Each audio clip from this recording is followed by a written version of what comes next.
I'm understanding what you guys are saying, it's like you can't really buy data anymore per se, but if you start making sure that you become more data independent, like you have your own first party data, like here's all my customers, right? And then you're able to have not just, hey, what's in the past, but like your current, like here's what's on my site, etc.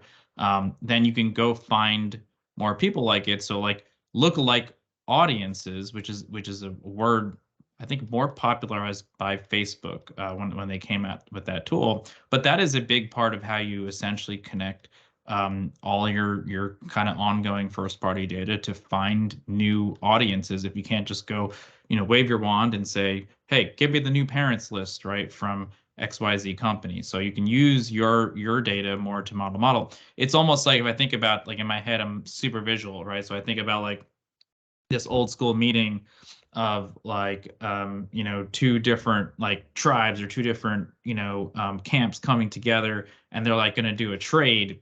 And like the old school, the quote unquote old school way they trade is like, all right, you give me this, I give you that, and they're like exchanging value, they're giving each other things. And except this time they're kind of like, you come to the trade room, right, but then one person on one side, they kind of hold up like, is this the right one? And then the other side, they're like, yep, that's who you should be going after, right? Like, so it's like you're not actually giving up the data, but you are still trying to retain the going after the right things.